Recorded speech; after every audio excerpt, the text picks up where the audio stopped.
Welcome to Indianapolis in the Bentley GT3, starting off in position 15, pretty much down the back end of the pack. Trio of cars to our right hand side are doing a typical Forza AI start where they're pretty much all bunched in together. So we're going to hang it over to the left, stay close-ish to the wall and see if we can survive turn one, because things are going to get very interesting and spicy as I go into the back of the Mercedes up in front. So sorry about that, buddy. Coming out the other side actually pretty much unscathed and actually gaining one position from all of that. Taking up the inside of turn 3 and out the other side we go, gaining a few more positions as we end up having a little bit of door banging. I think that's an off track, but no penalty was awarded. May have actually got away with that one. As we enter the next braking zone, we're quite far away from the cars behind, so that is not going to be a threat unless we get an absolutely insane dive bomber. On the other hand, things are getting a little bit spicy up in front, a little bit of door banging here and there, and while we do lose a position due to the stuff that's going on up in front, we also gain one back. So we lose a Mercedes and gain a Mercedes. That's pretty much how that turned out. Can't grumble too much. Again, the pack of cars behind us are a very healthy distance away from us, so we're not under threat from anybody back there. If anything, I think they're threatening each other by braking late and just trying to gain some positions. On the other hand, we have a car to our right side. This is going to be quite spicy coming around this final corner. It can be very tight, and thankfully they changed the track limit, so going over that triangle doesn't award you with an off-track penalty. But a little bit of door banging from the Porsche behind us did encourage us to go out a little bit wider than expected.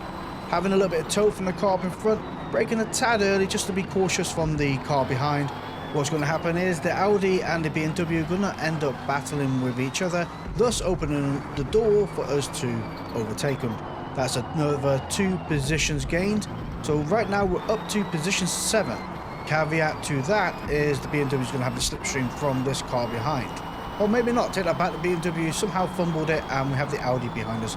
Mac Webb 0.4 seconds away, which is the ultimate point of slipstream. When we're braking down for this corner here, nice and tight over the curb as the trio of cars end up rattling each other off the track behind. We just need to catch up to the pack of cars up in front. They are 1.5 seconds away, but that is not too far. It's actually a nice train, they've got form with each other, so they're not battling all that much at all. They're pretty much slipstreaming, dragging themselves along around this course, which is actually probably the better way of doing it. You're not going to lose time from battling, and you're just going to gain momentum from working together. Cars behind, though, on the other hand, do seem to be a little bit more aggressive, and sadly, our corner exit from the final corner was not optimal. Car behind is rocking a 1 second penalty, but they are 0.4 seconds away, which only means they're in the tow of this car. We're braking again just a little bit early, just to make sure that we are secure into this corner. Again, the car behind got very, very close, and if you do get rear-ended, it will just send you flying, so that's why I end up braking a little bit early. We're going to lose a position to the Hooters liveried AMG that's overtaking us right now. We also have Bunskin behind us in the BMW. We're going to have a good bit of slipstream from just mashing it to 452 up in front. Now things are settling down. Over the next few laps, not much has changed. Lap 4 we did lose a position to Bunskin, but we did all catch up to Car King 1990 up in front. The rest of the cars are pretty much long gone. Could also be on a different tyre compound than ourselves, you know, different tyre strategies or different strategies overall will result different gains. Right now we're rocking medium tyres, and halfway through the race at the end of lap 7 we'll be jumping onto another set of mediums. Car Kings has turned into Casper the Ghost, whilst Mac Webb forms a little bit of elbowing contact through that corner there.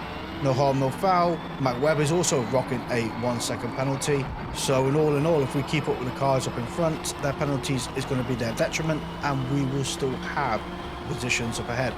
Catching up to Mac Webb, thanks to a good bit of slipstream, going to give them a little bit of push to get a little bit quicker. Catch up to the pack of cars up in front. The Audi isn't all that fast in a straight line, so we might as well help them along. Although I don't think they calculated the braking zone all too well, thus surrendering that position back to us, and we'll able to take it back. Bunskin is now 2 seconds away, not ideal. And this is why I was pushing the Audi along. We've got to try and work together to a certain degree to catch up to the other cars, and then we can start fighting when we're in a position to actually gain more than one position. You know, it's not always about that singular move. It's about judging and planning ahead and gaining the most out of a situation.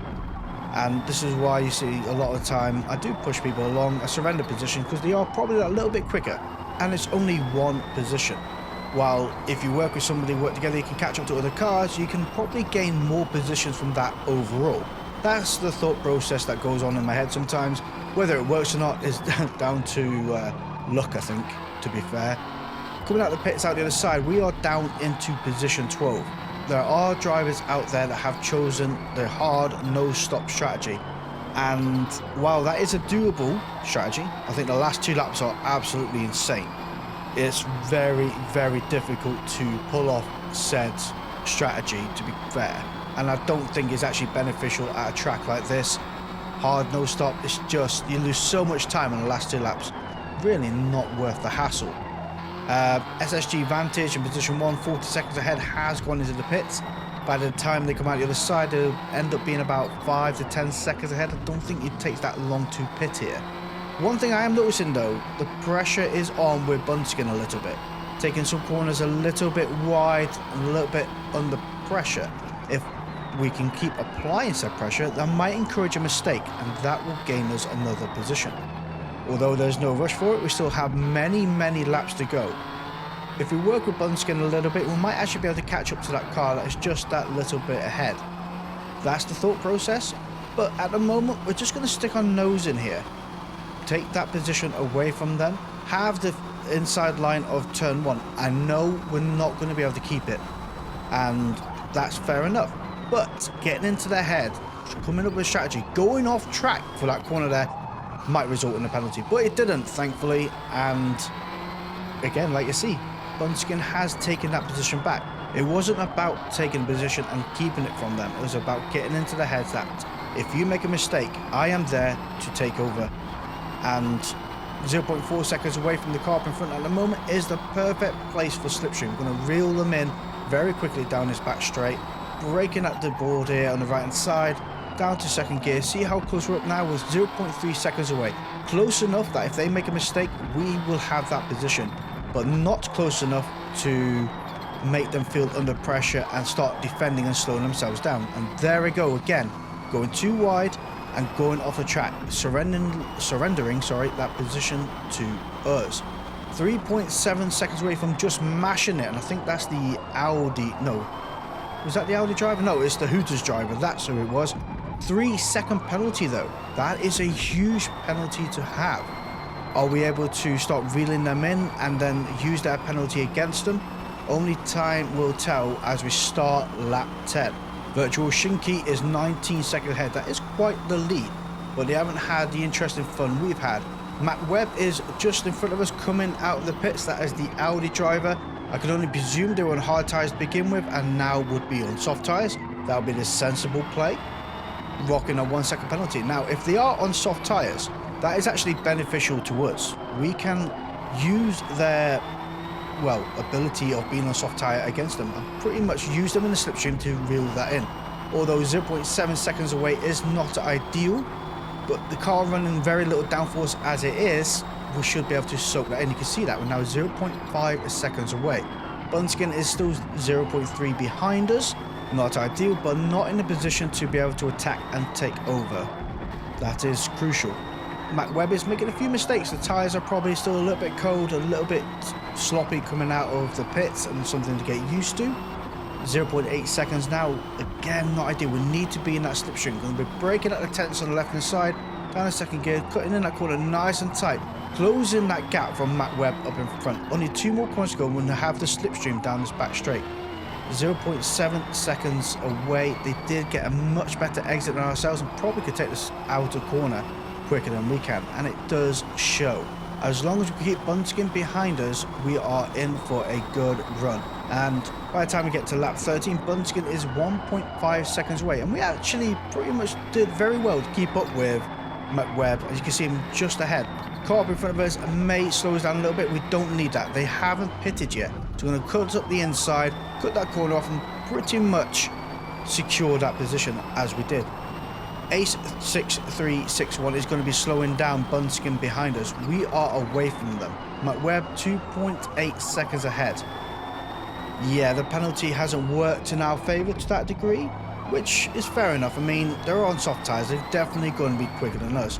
Would be handy though if they did actually secure a few more penalties. You know, that would be really helpful towards our cause. Bunskin has eventually overtaken Ace, that was in the Mustang that we overtook a minute ago. They are now 3.5 seconds away.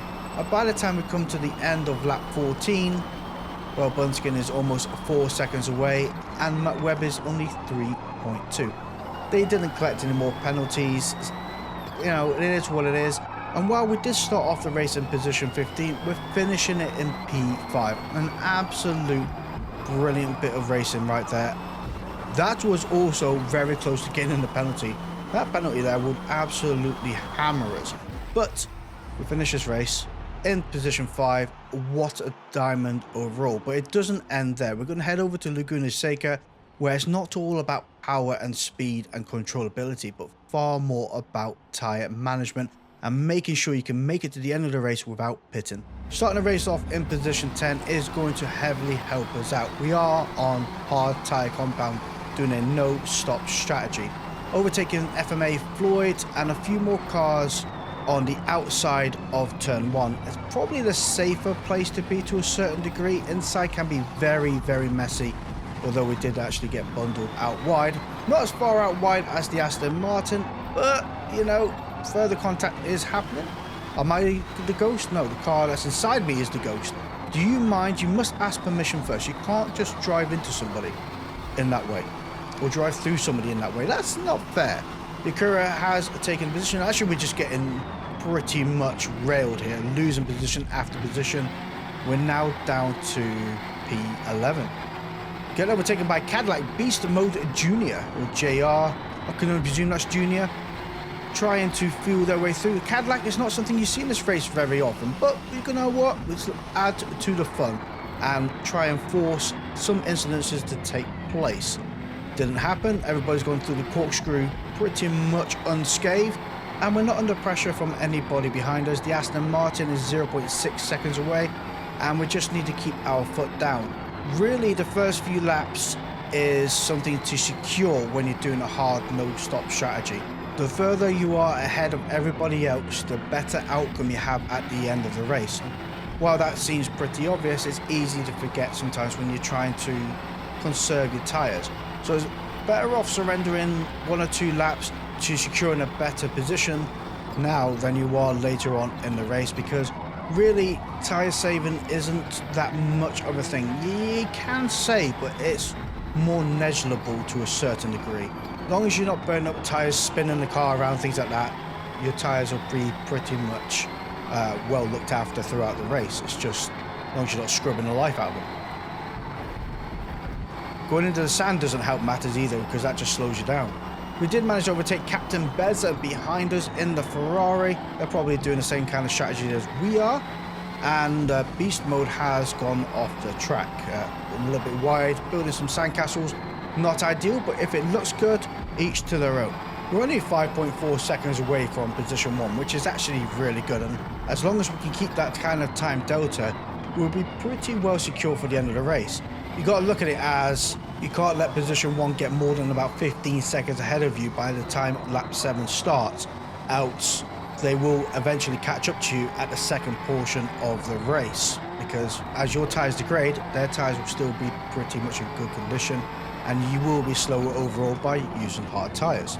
So it's also helpful to buddy up with somebody. Like we're sort of buddying up with Scorpius 911 up in front in the Red Bull liveried 911.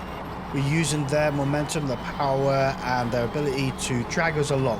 I very much doubt they are on hard tyres. I can only presume they're on soft tyres, as they plough themselves into the JSP liveried Bentley. And the Bentley, not taking too kindly to said door slam, is also attacking quite heavily back. Battles like this would help us out, you know, they will slow them down. And we're also having Beast Mode looking to make a move. not an ideal time to make a move, buddy. You know, you see what's going on up in front. If you want to join that chaos, you go ahead. But I'm going to make you work for that position as we go into the back of the Porsche. At an 11 right there. Ferrari also coming in. I'm going to close that door upon them. Kind of a cheeky move to pretty much shunt off all momentum they had going. But I don't want to lose that position from them. And as we come up towards the corkscrew, I think they may take that position back. A little bit square. Oh my gosh, Aston Martin very well played. Sent it through. I don't think they had any contact with anybody besides us going through the corkscrew. But what a move that was. Black Venom just came flying in out of nowhere and done us both over. Well played, buddy. That is all I can say about that. At least Black Venom being in front of us has created a semi-bridge. So we can use Black Venom's momentum to catch up to the Porsche that we lost a bit of time to. You know, things swinging roundabouts, they work in your favour. Yeah, they're 0.6 seconds away. They definitely had a lot quicker exit out of that final corner than we did.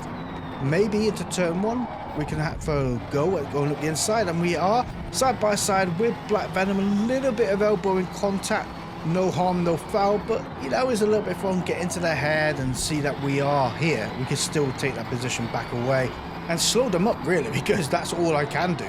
Clearly see that they are faster than us. They have a better tyre compound. But if I do get in front, that means they have to try and overtake again, which thus really affects their race far more than it does my own. And they know that. So it's getting their heads, create a little bit of a stir, and I think that Ferraris fell off the track behind us, so we're not under pressure from that. We have Art Kevin, 1.5 seconds away. Ideal.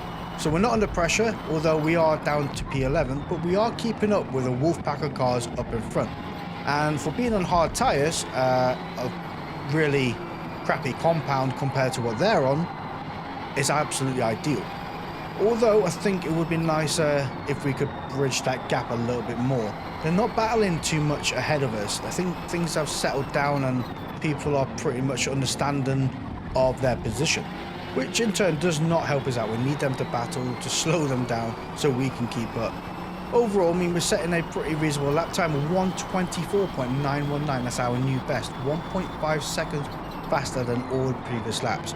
And if we can keep that kind of momentum going, we actually are in a very good shout for getting podium position at the end of this race. You see, Stars and Stripes H has now taken position 1. They are only 8.3 seconds ahead, and they only have 2 more laps to go before they have to go into the pits. I can only presume, being that far ahead, as well as starting off in position 1 and 2, they would be on medium tyres.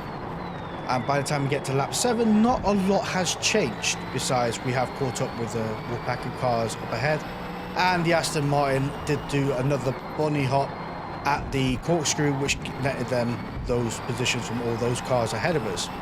The Whiskers is rocking a 0.5 second penalty, and Art Kevin is still 1.3 seconds away, so we are actually keeping up very, very well.